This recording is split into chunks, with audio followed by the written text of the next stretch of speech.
avec nous. Est-ce qu'il est là, Dany? Oh, il l'a, regardé comme il est beau. Oh là là. Tu nous entends, Dany? Oh, merci Alex. Alors, il nous entend, mais on a des Très petits, très petits bien, problèmes je de t'entends très connexion. très bien. Je pense que du coup, on a peut-être Et un petit peu trop. je suis Écoute, très content on va se que séparer. tu Bah, Cécile, m'accueilles comme tu as dans déjà fait ton cours, on ta va te belle dire au émission. revoir, du coup. Parce que je pense qu'il y a trop de gens connectés. On a un petit problème de connexion ce matin. Salut, Euh, on te fait des Voilà. gros bisous, ma à la Cécile. Merci prochaine. d'avoir été avec nous. Et on se retrouve Bisous. évidemment la semaine prochaine. On te retrouve aussi dans ton cabinet. Pas loin de Paris, exactement, alors que Aurélie est à Paris. On peut te retrouver, on va chercher, on cherche Ça te assez de fait rire petits sur cette vanne Internet. de cabinet. Il va pas s'en remettre. Il va nous la faire toutes les semaines, Cécile. Ah bah oui, je fais de la pub maintenant, je vais te le faire pour toi aussi. Aurélie, c'est parti, maintenant je fais de la pub pour les gens. Je suis comme ça maintenant, on va faire de la pub pour Dany Larite, tu vois. Parce que Dany, il a un spectacle ce soir, enfin à 17h tout à l'heure, donc autant qu'on lui fasse de la pub, hein.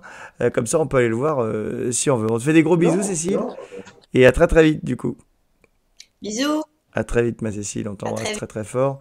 On te fait des gros bisous et nous allons avoir. Du coup, attends, on va essayer de passer comme ça pour avoir notre ami Dany. On va l'avoir ici. Hop, regardez-le, il est là, il est beau, il est en pleine forme, Dany. Il est vaillant au poste. Euh, alors, mon Dany, t'es dans ta salle, hein, avec une collection qui est pas au top, mais enfin, au moins, on te voit quand même. Ouais, parce que je suis dans ma loge en fait et ça doit être les vitres. On voit ma salle derrière, hein. Je sais pas si vous Oui, on voit ta voyez. salle derrière, mais alors On après, voit ma salle. Et là, je si on suis veut dans ma mieux la voir, loge. regarde, on a quand même un peu travaillé dans l'émission, parce que c'est comme ça, nous, on travaille beaucoup quand même. On a un peu travaillé, regarde. Je vais montrer Ouais. une jolie photo de ta salle qu'on va voir, qui est magnifique. Regardez-moi ça. C'est splendide, cette salle, elle est incroyable. Alors, c'est chez toi, hein, c'est à Barbière, c'est dans le sud de la France, entre Lyon et, euh, C'est à et Barrière, Avignon à peu près, hein, c'est à mi-chemin entre les deux. Et tu t'es construit toi-même ta propre c'est salle. ça, C'est c'est assez dingue exactement quand ça. même. C'est génial. T'es chez toi, toi. Oui, alors c'est une salle, en fait c'est une ancienne usine de textile qui fait 5000 mètres carrés. Le bâtiment fermé fait 5000 mètres carrés sur 4 hectares. Et donc cette usine de textile qui était dans ce petit village était vouée à la destruction parce que c'était plus viable une petite usine, une grosse usine dans un petit village. Et donc on m'a proposé de la racheter, donc j'ai racheté cette usine. On a tout cassé, on a fait 3 ans de travaux. J'ai surélevé le toit, et voilà. Et donc comme je suis un amoureux de Gustave Eiffel, j'ai tout reconstruit façon Eiffel avec des arcades, des poutres, des rivets, construction métallique et tout ça. On connaît bien. Et je crois même qu'il y Et a des vrais boulons de la Tour cette, Eiffel, hein, un truc comme ça. cette salle peut accueillir. Voilà, on dirait. Alors la structure d'origine, elle y est quand même, elle est restée. J'ai rajouté des poteaux, des arcades, des choses comme ça. Et puis j'en ai fait une très très grande salle de spectacle qui peut accueillir bientôt 1500 personnes. Ah, 1500 personnes, c'est énorme quand même. Et donc tu joues cet après-midi, hein. À quelle heure tu joues là? Ah, Parce que je vois que t'es quasiment prêt. T'es en tenue. alors c'est à 15 heures. C'est à 15 heures. Oui, oui, c'est pour ça que je suis déjà habillé. À 15 heures, j'ai mon spectacle. Les gens vont manger. Il y a une certaine partie des gens qui vont manger, parce que ça fait aussi repas-spectacle. Et donc, il y a à peu près 400 personnes qui mangent. Alors, c'est un traiteur que je fais venir pour leur faire le repas. C'est un voisin qui est à côté. Et à l'issue de ce repas, on ouvre, les gens se déplacent dans les magnifiques fauteuils rouges et les autres qui veulent venir, qui n'ont pas pris le repas, viennent de compléter Et le spectacle que la tu joues, c'est salle. celui avec ton Et fils aujourd'hui, on aujourd'hui a ou c'est un combien autre? maintenant? On a 780. Alors, c'est pas du tout ça. En fait, je suis comme toi, hein. Je suis un boulimique du travail. J'adore travailler. Dès que je passe un jour sans rien faire, j'ai l'impression de m'ennuyer. Donc, le spectacle que je fais avec mon fils, ça s'appelle Magiversaire, comment faire disparaître son père. C'est un spectacle qui est en tournée actuellement, où j'étais hier au nord, je vais essayer de me rappeler exactement de la ville, Saint-Martin-Boulogne. Voilà, c'est au nord de la France, euh, au bord de mer. Et donc j'étais là-bas avec ce spectacle qui est un nouveau concept, qui est c'est un nouveau concept, c'est-à-dire c'est une pièce de théâtre de A à Z qui a été écrite, une pièce de théâtre. Et dans cette pièce de théâtre, il y a plus de 40 numéros de magie qui sont intégrés dans la pièce, comme si la magie venait pour sublimer l'histoire. Et Voilà. surtout, c'est beau, tu joues avec ton fils. Donc, Et là, cet après-midi, ce que tu vas jouer, c'est ton ça, c'est spectacle en aux ateliers magiques. Exactement. Alors là, c'est un spectacle qui s'appelle Les Folies Barbières, où on est 12 personnes sur scène. Je fais apparaître un cheval à la fin du spectacle. Et là, c'est de la très grande illusion. Parce que la scène de Barbière, pour te parler un peu technique, comme je sais que tu es producteur de spectacles de magie, l'ouverture de la scène fait 26 mètres. Et Ce qui 26 est mètres, c'est énorme, hein. la taille d'une scène de zénith. Donc c'est énorme. 26 mètres d'ouverture, c'est énorme. Et là, il y a tout un spectacle de grande illusion, avec le piano qui vole, avec l'apparition du cheval, avec...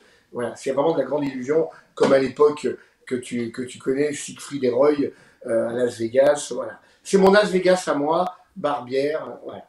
Et c'est génial. C'est pas mal. Vous avez déjà vu Dany, évidemment, Cyril et Aurélie ou pas? Oui, malheureusement pas en spectacle, mais oui, oui, à la télévision, bien sûr. Ah bah tu l'as vu à l'époque où il était, on va en parler, hein, au plus grand cabaret du monde. Toi aussi, Aurélie, du coup? Ouais, à ce moment-là aussi, ouais. Ouais, oui, ah oui, c'est vrai que t'étais partout, hein, on te voyait beaucoup, beaucoup chez notre ami Patrick Sébastien, qu'on embrasse d'ailleurs. Euh, voilà, c'est vrai que Ouais. ça a fait ta légende. Mais Alors, alors, la légende, elle date d'il y a plus longtemps que ça, parce que, on va le dire, t'as quand même une carrière incroyable, mais ta vie aussi est incroyable. T'as pas une vie comme les autres. T'es né en Algérie et t'es arrivé en France grâce à un certain général qui t'avait bien compris. Alors là, l'histoire est folle, hein. Je pense qu'on aurait Isa et José avec nous, ils trouveraient ça incroyable, non? oui, alors moi je suis né en Algérie à Oran et mon père était marchand de meubles à Oran. Il avait une usine de meubles et il avait la plus grande usine d'Alger d'ailleurs de meubles où il employait à l'époque 300 personnes. Et, euh, et puis le jour où il y a eu les événements en 62, évidemment, son usine a brûlé. Et alors, une usine de meubles qui brûle, ça fait un sacré foyer. Et donc, comme tous les rapatriés d'Algérie, on est tous revenus en France. Et le général avait dit la fameuse phrase Je vous ai compris. Et mon père a écrit au général de Gaulle en disant Je vous ai compris, maintenant vous allez nous comprendre. Comment on fait? Et là, le général lui a répondu, chose absolument incroyable. Mais c'est Je incroyable, c'est une pense que histoire ça de doit être fou. son secrétariat. Oui, et il a dit à Colombey, les deux églises, nous n'avons pas de menuisier. Eh bien, je me fais fort de vous trouver un hangar et de remonter une usine là-bas. Et donc, moi, je me faisais un plaisir de dire que mon père était le menuisier du général de Gaulle. Pas du tout. Il était tout simplement le menuisier du village. Et nous, on habitait à Rennes-Pont, qui est la ville qui touchait Colombey. Et comme mon père avait comme client principal le général de Gaulle, on le voyait régulièrement. Et moi, je croyais qu'il était le menuisier du général, mais il a énormément fait de choses pour le général. Et cette fameuse bibliothèque qui est en photo sur la photo officielle du général, c'est mon père qui l'a faite. Voilà. Et c'est quand même un Donc, truc de fou. et Comme quoi, après, Aurélie, c'est important parfois dans la vie d'oser les trucs, hein, quand même, hein. Oui. Carrément. Elle est top, cette histoire. C'est incroyable, vous vous rendez compte? Enfin, c'est un truc que personne ne sait. Et du coup, je trouvais ça rigolo de parler de ça aujourd'hui parce que je trouve c'est bien l'audace, quoi.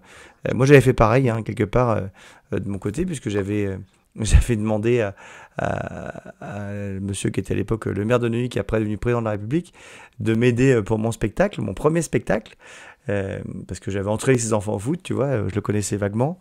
Et en fait, il m'avait aidé à monter mon premier spectacle, qui après est devenu un spectacle qui a été pris à Paris. Donc, comme quoi, parfois, il faut oser. oui, c'est vrai que l'audace paye toujours. Ouais. On prend des risques, mais celui qui ne prend pas de risques, il ne pourra jamais évoluer dans la vie, hein. Il y a une part de chance, évidemment, mais finalement, la chance, elle est assez petite. Voilà.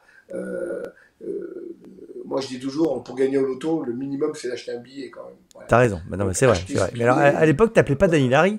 Pourquoi t'as choisi comme nom Dany Larry? Alors, ça, c'est ma petite sœur Brigitte qui m'a trouvé ce nom-là, parce que j'avais à l'époque, quand je me suis intéressé à la magie à 8 ans, et à 13 ans, ça y est, c'était décidé, je voulais en faire mon métier. Et ma sœur me dit, ah, mais si tu peux pas être magicien, il faut un pseudonyme. Je lui dis, ce truc-là. Et elle me dit, bah, tu sais, Johnny Hallyday, il s'appelle pas Johnny Hallyday, il s'appelle Jean-Philippe Smet. Ah bon? Ah oui, et alors, à l'époque, je croyais que pour être un artiste, il fallait un nom. Si t'as pas de nom, ben, tu peux pas être un artiste. Et ma sœur, je lui dis, mais je sais pas comment on va s'appeler. Et alors, j'aimais bien les consonants, les choses très simples. Et c'est elle qui m'a trouvé tout simplement le nom de Dany Larry. Larry, parce que moi j'aimais bien le mot Larry. Elle me dit, ah, Larry, c'est un prénom. Larry, parce que ça faisait un pays Harry Houdini, alors Larry, voilà. Donc j'aimais bien ça. Et c'est elle qui m'a trouvé ce nom-là. Bien, Dany Larry, ça sonne bien. Mais à l'époque, on était gamin. Je sais pas, j'avais 13 ans. Jamais j'aurais cru qu'à 13 ans, je trouvais le nom qui allait me suivre jusqu'au restant de ma vie. C'est fou quand même, hein, comme quoi parfois. Et puis tu as eu plein de compères aussi au fil de ton histoire. Ils sont toujours avec toi d'ailleurs à Barbière, les compères, les Caroline, les Eric, les Lisa. Tout ça, eh ben, tout à fait. Caroline je pense qu'elle est arrivée, je l'ai entendue. Caroline est arrivée. Alors Isabelle, la maman d'Albert, ne travaille plus avec moi. Mais Isabelle, celle qui m'a suivi pour toutes les télés depuis. Alors elle n'aime pas quand je dis ça. Bon, je vais être vraiment. Elle aime pas quand je dis que ça fait plus de 30 ans qu'elle travaille avec moi. Mais moi, je trouve que Ah, c'est bah bien, oui, mais c'est la vraie vie. Parfois, il faut s'adapter. Aurélie, c'est important d'accepter son âge, mais hein. oui, mais bien sûr, elle a 54 ans et elle est encore sur scène. Et elle est en maillot de bain sur scène. Elle va plonger dans un aquarium cet après-midi là, avec une boule. Voilà, le numéro que j'ai fabriqué pour Siegfried et Roy. Et elle est toujours très bien. Et moi, j'ai toujours ma petite équipe. Et je suis très très content d'avoir cette équipe. Bon, c'est vrai, parce que c'est vrai que tu Je suis travailles, attentionné. aussi pas mal pour d'autres magiciens. Même nous, on discute peut-être pour un spectacle qui va pas tarder à arriver pour que tu m'aides à fabriquer des tours. C'est vrai que tu fais ça pour plein de gens dans le monde entier. Enfin bref, une carrière incroyable. Et c'est vrai que cette longue histoire avec Patrick Sébastien était folle parce que tous les mois, tu faisais un numéro. Hmm.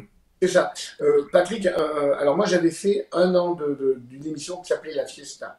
Et à l'époque, Patrick Sébastien, il m'avait une petite scène à droite. À gauche, il y avait une petite scène de théâtre et c'était les fameux Nous c'est nous, dont Jean Dujardin, qui était là-bas. Et donc j'ai carrément démarré avec Jean Dujardin. Alors moi je faisais mon numéro de magie, lui faisait ses petits sketchs. Et au centre, il y avait la grande scène où il invitait les chanteurs. Et ça s'appelait La Fiesta. Alors vous vous rappelez, jusqu'au petit jour on ira faire la fiesta, la fiesta. C'était Patrick Sébastien. Et cette émission avait vraiment cartonné. Puis un jour, je vais vous raconter l'histoire. Ça, c'est joli. Un jour, il y a Patrick Sébastien, il me dit, oh, il y a France 2 qui m'a demandé une spéciale Noël. Bon. Et moi, on était en train de manger ensemble avec Monique Nakachian. Et Monique Nakachian dit, bah oui, on va faire une spéciale visuelle. Noël. Moi, je dis, bah, spéciale magie. Tu sais, la magie de Noël, les enfants adorent la magie. Pourquoi pas de la magie? Et Monique Nakachian avait une très bonne idée. Elle a dit, oui, mais tu sais, Dany, dans les congrès de magie, souvent le numéro qui ressort du lot, c'est le numéro de ventriloque ou le numéro un peu, ce qu'on appelait à l'époque les arts annexes. Elle me dit, il faudrait pas que de la magie. Alors, très très bonne idée. Et donc, on a fait cette émission qui était juste pour one shot. Et donc, Patrick, il voulait surtout pas casser le décor de l'émission La Fiesta. Et il loue tout simplement le Moulin Rouge. Parce que le Moulin Rouge fermait le dimanche soir, le lundi était fermé et réouvrait que le mardi soir. Donc on avait presque 2 jours et demi. Et on va au Moulin Rouge et on enregistre cette émission, la première, vous pouvez voir sur YouTube, la première du plus grand cabaret, c'était au Moulin Rouge de Paris. Et puis, qu'est-ce qui s'est passé? Incroyable. Un véritable carton. Il me rappelait en disant France 2 a bien aimé, on a cartonné, ils en veulent 4 autres. Mais là, c'était plus Noël. Et donc, il a créé l'émission Le plus grand cabaret du monde. Probablement, au Moulin Rouge, il avait marqué the most famous musical in the world, qui veut dire le plus grand cabaret du monde. Et il a créé cette émission-là pour ces 4 émissions. Et manque de peau, cette émission a cartonné. Et là, petit à petit, il a abandonné l'émission La Fiesta et il a gardé que le plus grand cabaret du monde. Et t'en as fait là, combien au du coup, total? il a construit. Et là, on a fait 20 ans et on a fait plus de 200 et quelques émissions. Oh Voilà. là là là, un truc de fou. Et Monique Nakachian, à cette époque-là, elle a dit, mais Dany, Patrick, on ne pourra jamais trouver autant de visuels. Il dit, attends, Dany, tu peux me faire le numéro d'ouverture? Bah oui. tu peux me faire un numéro avec un invité? Oui. Tu peux me faire le final? Oui. Et ben, il lui dit à Monique, eh ben, tu trouves quelques numéros mieux, et c'est bon, l'émission elle est montée. Et alors, petit à petit, j'avais tellement de boulot que le numéro d'ouverture, j'ai vite arrêté. Le numéro avec les invités, c'était très compliqué parce qu'ils ne voulaient jamais répéter. Et donc, j'ai gardé que le numéro final. Et donc, mon challenge, c'était de monter un numéro de grande illusion à la fin de son émission, juste avant qu'il chante sa chanson. Eh oui, ça fait du ça qu'on sait. J'ai un ami là que je connais bien, qui est Théo, qui est malentendant. Je lui dis bonjour. Bonjour Théo. Salut. Qui lui demande si ton spectacle, on va lui répondre, Frédéric va lui répondre en écrit, ton spectacle, c'est visuel évidemment, donc quand tu es sourd et malentendant, tu peux venir le voir. Tout à fait. Ah, mais bien sûr. Et Caroline, qui est mon assistante, son fils est malentendant. Et dans le spectacle d'Albert, avec Comment faire disparaître son père, le spectacle qu'on fait en tournée, Caroline a un rôle et elle joue le rôle d'une malentendante. Et c'est une femme de ménage qui fait le ménage chez moi dans mon loft. Et donc, elle permet de parler avec moi avec les gestes. Ça fait que les malentendants comprennent exactement ce qu'elle dit. Et c'est assez amusant. Et elle a dit pourquoi pas rentrer ça dans le spectacle. Et elle a une très très bonne idée. Et donc, oui, évidemment, tous les malentendants peuvent venir voir le spectacle. Donc, non seulement ils comprennent, mais en plus, la magie, comme tu le sais, c'est tellement universel et tellement beau et tellement visuel. Exactement, c'est ça qui est magnifique. En tout cas, on peut conseiller donc d'aller voir et ton spectacle avec ton fils et le spectacle à Barbière en ce moment. Alors, on va faire le questionnaire du good qui est très important. Quelle a été ta matière préférée à l'école? Qu'est-ce que tu aimais le plus à l'école comme matière? Ma matière préférée à l'école, je pense que c'était la géographie. Ah, la géographie, c'est pas mal. Et la matière que t'aimais le moins? Alors attention, Cyril est tétanisé de trouille. La matière que t'aimais le moins? Le français. Ah, bah heureusement que Nico est parti. Cyril est content. T'as un Cyril qui est tout content. Merci, Dani. Pour une fois, c'est pas toi. Mais en fait, c'est normal parce que j'avais une maladie que j'ai découvert bien plus tard moi-même, tout seul. C'est que je suis dyslexique et dyscalculique. C'est-à-dire que même aujourd'hui, pour arriver à lire un livre, c'est très compliqué pour moi. Je suis obligé de lire la phrase, de presque la relire à l'envers et de la relire une troisième fois. Ah oui, donc c'est compliqué quand même. Ouais, c'est très compliqué. Et Aurélie, ça se travaille pas ça, la dyslexie?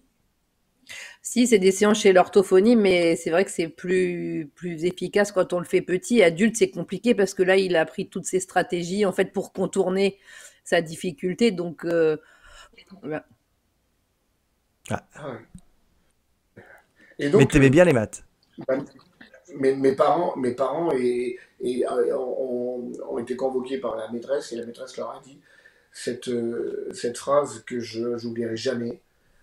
Et qui m'a marqué à vie, et c'est peut-être pour ça que je suis ici aujourd'hui. Et elle a dit à mes parents, votre fils, il fera rien, c'est un cancre. C'est horrible. Il est délinquant parce qu'il ne sait pas écrire. C'était horrible, horrible. Cette phrase, elle est gravée dans ma tête comme à tout jamais. Et c'est la revanche d'un dyslexique. Et aujourd'hui, cette pièce de théâtre que je fais, c'est presque un pied de nez à cet handicap que j'avais, parce qu'il a fallu que j'apprenne une pièce de A à Z, qui est gros comme un annuaire téléphonique, et la fille qui s'occupe de qui a fait la mise en scène, elle m'a pas lâché pendant 6 mois. Et moi je lui disais, mais le mot il est presque... Non, c'est pas le même, il est presque pareil. Le théâtre, c'est comme ça. Le texte est écrit, tu dois apprendre... Je dis, mais ça fait rien si on dit... Elle me dit non, parce que quand tu connais ton texte par cœur, tu peux te concentrer sur le jeu de scène. Tant que tu réfléchis à ce que tu dis, tu ne peux pas te concentrer sur le jeu de scène. Ah bah c'est sûr, elle a raison, elle a raison, c'est tout à fait vrai. J'ai tout appris par cœur, mais pour un dyslexique, c'est extrêmement difficile d'apprendre une pièce de théâtre par cœur. Donc j'ai tout appris par cœur, et là aujourd'hui, hier, on a fait un spectacle donc, dans le nord de la France, et quand il y a eu 1000 personnes qui se sont levées pour la standing ovation, qu'est-ce que ça fait du bien. Et même Patrick Sébastien me disait, bon Dany, arrête de parler, tu sais pas parler. Parce que des fois, il me posait 2-3 questions pendant mon numéro, et ça m'embrouillait, parce que moi j'avais appris un texte, j'avais pris 1 semaine pour apprendre un texte, et j'avais des difficultés énormes à apprendre ce texte, et lui il me posait 2-3 trucs, et il coupait la parole, comme tout le monde le sait. Je le salue Patrick, je l'aime tellement, parce que c'est grâce à lui que je suis là aujourd'hui. Mais qu'est-ce que tu m'as mis les bâtons dans les roues quand tu me posais des questions au dernier moment. Oh là là. Et en plus, je suis daltonien, je voyais pas les couleurs. Ah oui, Alors, t'es daltonien, plus dyslexique. Il t'en arrive des trucs quand même. Mais ouais. par contre, Aurélie, c'est quoi là? Parce que je vois bien qu'il était animé d'un sentiment de revanche, du coup, Dany, et qu'il arrivait à faire ce qu'il voulait. Donc, j'ai envie de dire que ce qu'elle a fait, cette prof, c'est catastrophique. Que tu peux, enfin, tu peux pas dire un truc comme ça à un enfant, mais quelque part, ça a aussi déclenché peut-être sa niaque et son envie d'y arriver. C'est compliqué, en fait, de savoir ce qu'il faut dire. Globalement, si on peut rien dire qui est hyper dévalorisant pour les enfants de manière générale, on est sûr quand même que c'est mieux.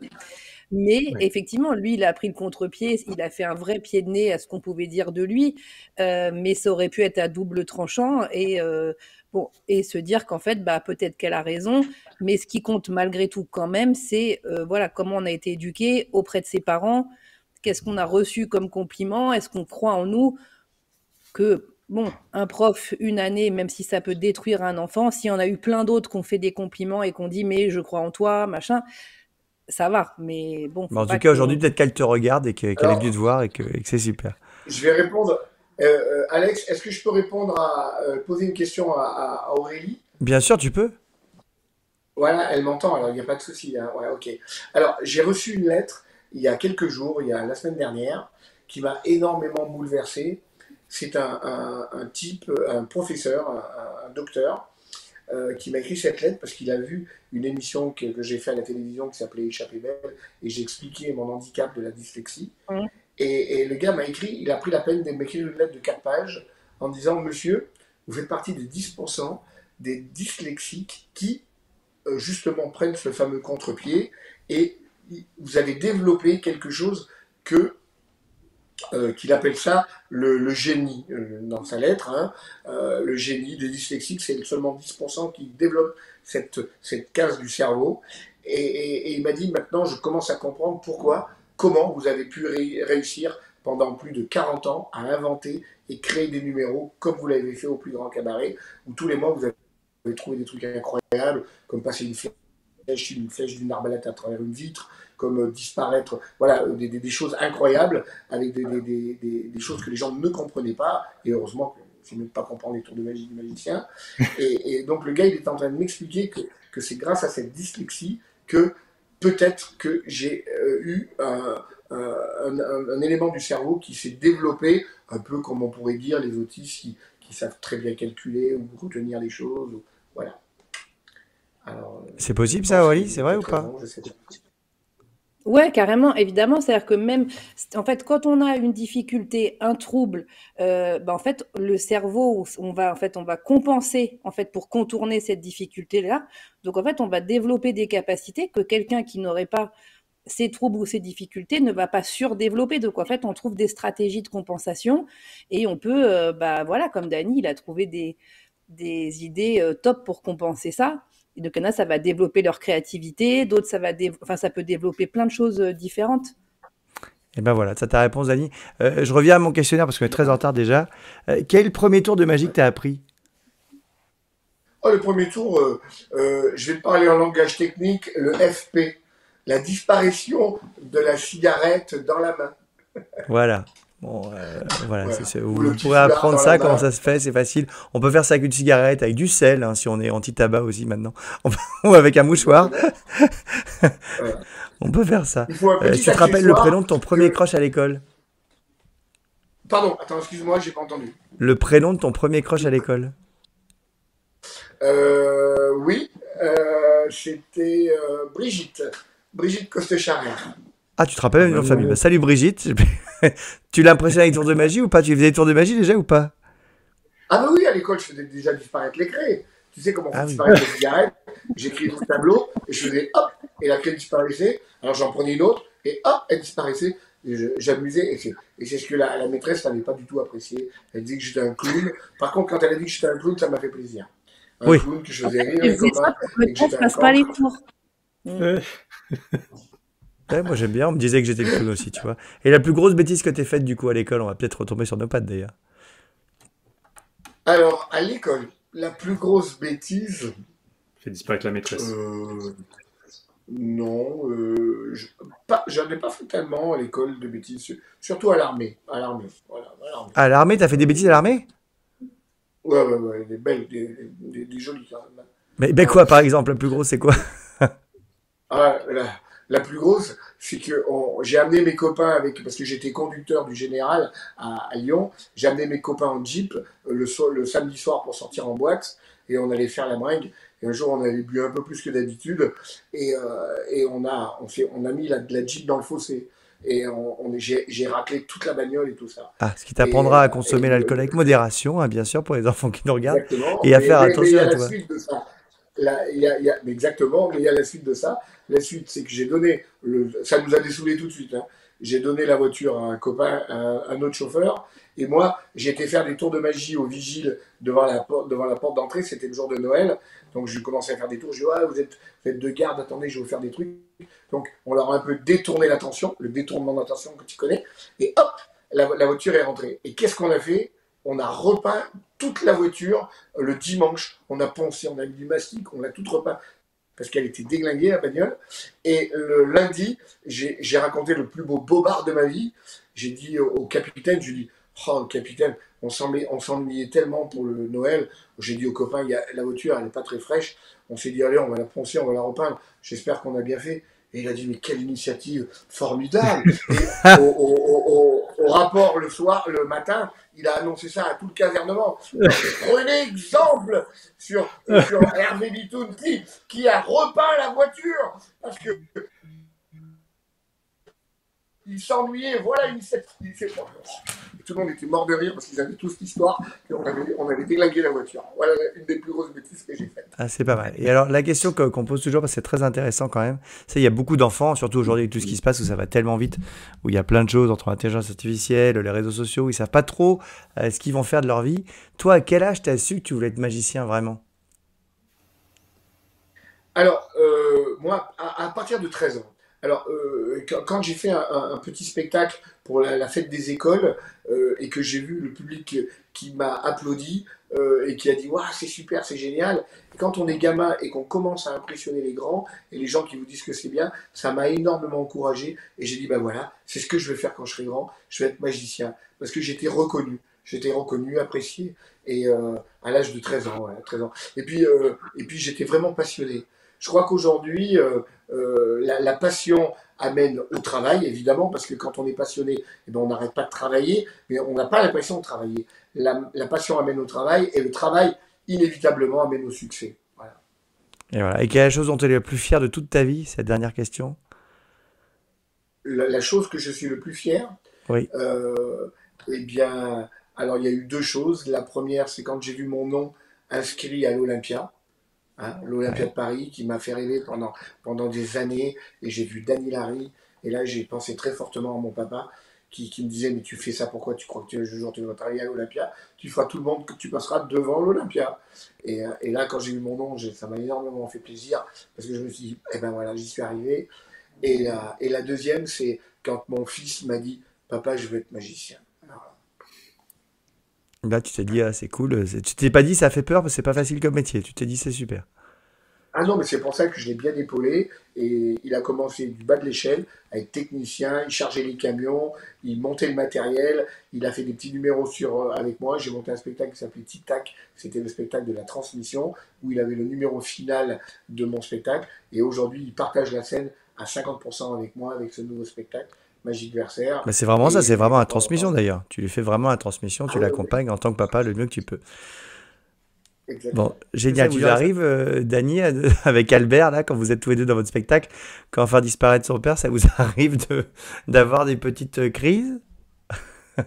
Oui, oui, oui, bien sûr, évidemment. Euh, Lui, il acceptait pas le côté à un moment, à la fin du spectacle, il y avait la partie émotion. Parce que moi, j'adore rajouter de l'émotion dans mon spectacle, ça parle aux gens. Voilà. Donc, à un moment, je lui faisais un petit cadeau et tout ça, et je lui disais, bon, je te donne le cadeau, et puis tu me dis merci papa, et tu me fais un bisou. Ah non, je vais pas te faire un bisou, papa. C'est bon, j'ai 30 ans, je te fais pas un bisou dans tout le monde. Je fais, arrête, mon fils. J'ai dit, et il voulait pas, il voulait pas. Et il a fallu, exactement comme dit Aurélie, il a fallu qu'une autre personne vienne en disant, écoute, ton père demande de faire ça, il sait, moi je suis la metteur en scène, je te demande de le faire, il faut que tu le fasses parce que ça fait partie de la mise en scène. Tu es maintenant un acteur et tu joues un rôle. Elle lui a expliqué, comme au cinéma, on n'est pas entre Albert et... Non, c'est une pièce de théâtre. Dans la pièce, c'est écrit qu'il faut que tu lui fasses un bisou à ton père. Et après, il a fait le bisou et les gens ont applaudi. Et le soir, j'ai rien dit. Humble. Et puis, le lendemain, ils réapplaudissent. Quand il m'embrasse, j'ai toujours rien dit. Et je lui dis, bon, qu'est-ce que t'en déduis? Il me dit, oui, bon, ça va, t'avais raison. Ouais. Ah, et c'est pas facile. Ah non, mais l'équation n'est pas facile à résoudre. D'ailleurs, on va parler d'équations en maths. Les maths, c'est important en magie, hein, pour le coup. Hein. C'est important dans plein de trucs, les maths. Oui, ah bah oui, C'est indispensable. c'est sûr. Exactement. Non, mais en magie, il y a plein de trucs. Il y a des trucs de comptage avec les cartes où tu es obligé de compter les cartes. Il y a des calculs. Quand tu fais des grosses machines et des machins, il faut que tu fasses des calculs de fou. Tu es obligé. C'est vrai, et puis tu as vu cette mode avec les mentalistes, là. Il y a il y a plein de mentalistes qui font des numéros incroyables. Il y a des gars qui font des numéros avec des chiffres, c'est absolument hallucinant. Non, c'est extraordinaire. Et puis la mémoire aussi. La mémoire est très importante en magie, hein, surtout aux mentalistes. Et oui, on a vu tout ça. Bon, on va suivre maintenant le cours de maths de Cyril. Tu dois peut-être être préparé, toi, mon ami Dany. Peut-être qu'il faut que tu ailles faire ton spectacle. Je vais vous laisser parce qu'ils m'attendent pour la petite réparation. Je vous embrasse tous. Merci écoute, 1000 fois, Alex, de m'avoir accueilli. Je te renouvelle si un jour tu as envie de faire découvrir la salle et que je fasse des ah ben démonstrations. non, mais avec plaisir. Il faut absolument que je vienne te voir, Et surtout. Il faut que je vienne voir cette salle en live. C'est incroyable d'avoir construit ça. Donc, on rappelle que c'est à Barbière, que tu joues ce soir à 15h. De toute façon, tu joues très souvent dans la salle. Il suffit d'aller voir les dates sur danylarry.com. Il y a toutes les dates. c'est ça, exactement. Ouais. Et Et on puis, découvre tout ça. je suis Merci, mon ravi, ami. vraiment, ça me fait plaisir de partager ce petit moment très sympathique avec vous. Et puis, à très bientôt. Merci, Eh ben, Alex. merci à toi. Et puis, on te dit à très vite. Et on t'embrasse très, très fort. Merci. Et bon après-midi magique, comme toujours. Salut, mon ami.